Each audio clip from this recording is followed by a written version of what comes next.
Fatores que interferem na entrevista: habilidades técnicas, qualidade da execução, né? Então você precisa ter o conhecimento, né, para poder estar fazendo essa anotação aí, gente. Peguem seus livros de termos técnicos, dão uma olhada nos termos, né? Os termos mais usados na respiração, na no exame físico, em todo o exame físico, os termos mais usados da pele, os termos mais usados é, nos batimentos cardíacos, tá? Então, verifique tudo isso para não estar colocando qualquer coisa lá na ficha de preenchimento de vocês, por exemplo, ele está com a pele normal, né? Não, vejam lá o termo técnico de pele, se ele está corado, se ele está hipocorado, se ele está hipercorado, tá? É isso que você tem que dizer, então preste atenção, você precisa dominar, né? Isso aí você precisa buscar, vai atrás de termos técnicos para responder a sua ficha, né, de exame físico. Então você precisa ter essa habilidade técnica aí para estar respondendo, tá? Verificar crenças e valores do nosso cliente, referencial teórico, fisiológico adotado, como foi que você conseguiu preencher aí essa ficha, o que você buscou, né? Você tem que também ter habilidades interpessoais, a comunicação verbal, não verbal e o ambiente interno, lembrando que quando você for verbalizar, conversar com o seu cliente, você tem que falar de uma maneira clara, né, dentro da linguagem do paciente e não dentro dos termos técnicos. Lembrando que os termos técnicos você vai preencher a ficha, mas quando você for conversar com o seu cliente, você vai conversar de uma maneira, verbalizar de uma maneira mais clara. Fatores que interferem na entrevista. É necessário cuidado com o ambiente interno do enfermeiro e da pessoa que está sendo entrevistada. A ansiedade expressa a preocupação que abala a concentração certamente trarão impactos no momento do encontro. É fundamental uma disponibilidade física e emocional para a qualificação da entrevista. Então, às vezes você está chateado, você não tem tempo suficiente para estar ouvindo esse paciente, é melhor que não faça essa consulta, porque o paciente ele vai perceber que você está com pressa. Muitas vezes você fica olhando todas as horas no relógio. Então, assim, ele percebendo que você está com pressa, né, não vai ser não tem como ter uma boa entrevista, tá? Os cuidados com o ambiente externo compõe o processo de preparação para a entrevista, favorecer a privacidade, evitar local com interrupção, porque às vezes você está conversando com o seu cliente e entra alguém. Aí lá você tem que iniciar de novo. Quando você começa a iniciar, aí entra outra pessoa, né? Então a gente tem que ter esse cuidado, porque acaba que atrapalha naquilo que você está querendo com o seu paciente, né? Aquele ambiente confortável, né? Então você precisa realmente ter um ambiente com pouca iluminação, silencioso, né, um ambiente limpo, com mobiliários que pode dar algum conforto para esse paciente, para que ele consiga estar te contando tudo que ele foi ali te contar, tá? Isso tudo vai favorecer a qualidade da sua entrevista. E aí está o nosso primeiro passo, né? Nosso primeiro exame físico, né? Nossa inspeção, o sentido da visão através do olhar. Né? E o que eu vou observar? Vou observar a postura, a estatura do meu paciente, os movimentos corporais, se ele está nutrido, se ele está bem nutrido, né? Através da pele, né? A coloração, que cor apresenta essa coloração, se ele está corado ou hipocorado, né? Tudo isso eu tenho que observar através do meu exame de inspeção e fazer as anotações, que isso são partes importantes. Na estática, eu vou observar os contornos anatômicos do meu paciente, né? Eu vou observar se há alguma elevação, algum abaulamento, né?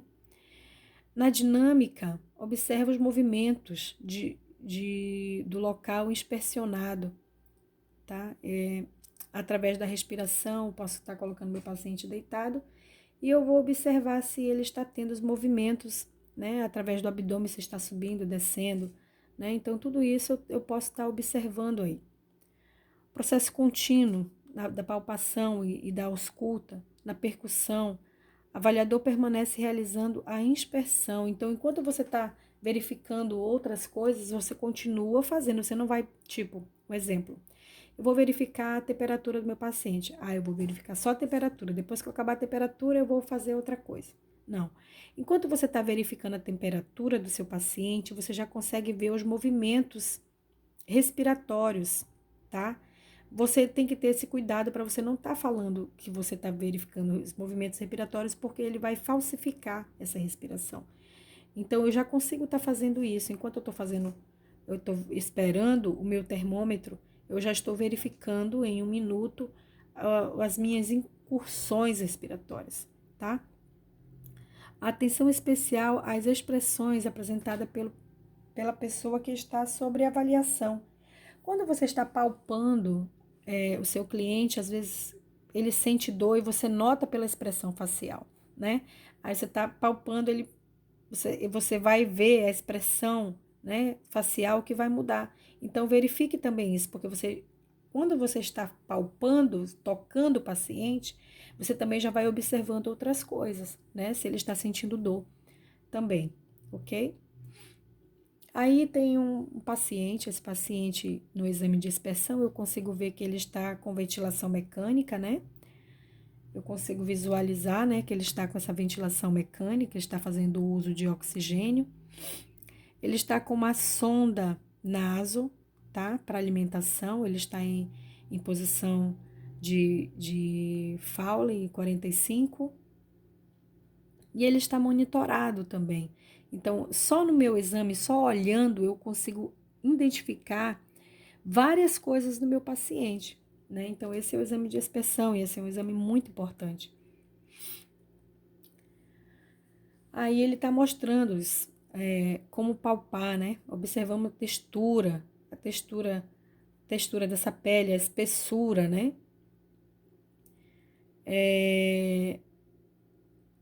A consistência, né? A consistência dessa pele, como está, a sensibilidade, se ele está sentindo dor ou não, o volume, né? Se ele está com edema através do dígito pressão, está com as mãos limpas, então eu preciso aí, ó, estar com as mãos limpas, né, para estar fazendo esse exame de palpação no meu paciente, observando sempre a temperatura da minha mão, porque às vezes você acabou de lavar a mão ou tá frio, você não aqueceu, você tocou no paciente, o paciente estava às vezes dormindo, você tocou no paciente, ele se sentiu ali invadido, então a gente tem que ter esse cuidado também, tá? Com esse paciente. Não esqueçam também de estar assistindo o vídeo que eu coloquei de Alba Lúcia, que ela ensina passo a passo, ela está ensinando passo a passo aí de como fazer esse exame físico.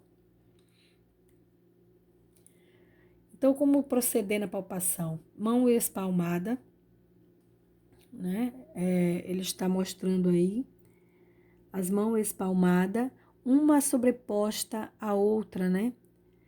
Aqui ele tá mostrando aqui uma mão espalmada. E quando você sobrepõe uma outra, então você sobrepõe uma outra para fazer esse movimento, né? Para estar procurando alguma coisa no paciente, algum nódulo, algo que você possa estar encontrando aí, que seja útil para sua avaliação, né? Para sua consulta. Utilização de apenas das polpas do dedo, das polpas digital e aperte ventral, a parte ventral dos dedos, polegar e indicador em movimento de pinça. Aí ele está pinçando, ó. Né? Ele está pinçando o paciente para quê? Para ver o turgor da pele, né? Se esse paciente está com a pele flácida ou não, né? Eu consigo puxar. Quando essa pele volta, né? Então esse turgor está preservado, né? O turgor da pele está preservado do meu paciente.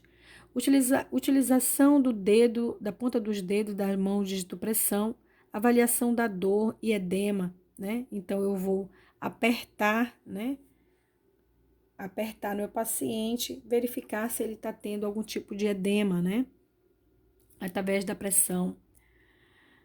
Circulação por pressão, uso de objeto pontiagudo, não cortante, né? Para quê? Para ver a sensibilidade dolorosa.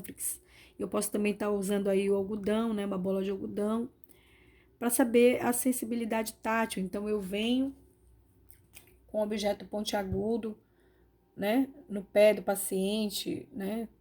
Posso estar fazendo no pé ou no dedo, né? Em alguma parte do corpo, se ele está sentindo, se ele está tendo sensibilidade, se ele me apresenta sensibilidade. Na percussão, sentido tato mais audição. Aí ele fala da percepção de vibrações e resistências, né? Então, a percussão de sons maciço, aqui está falando sobre o maciço, tipo de região sem ar. Ele dá um exemplo aí de osso e fígado. O som transmitido é a sensação de dureza e resistência. Recomenda-se o treino de tampão, no tampão de uma mesa, né? Que é um som maciço. O submaciço ele caracteriza com ar em pequena quantidade, né? O timpânico ele é comum em região que contém ar e que são cobertas por membrana flexível, como o estômago. Então você vai ouvir aí um som timpânico. Eu sugiro que vocês treinem, tá? Esses sons. Sensação obtida é de elasticidade. Recomenda-se treinar em uma caixa vazia ou um tambor. Esse é o som timpânico. O claro pulmonar é especificamente resultado da percussão dos pulmões. Recomenda-se treinar em pedaço de isopor.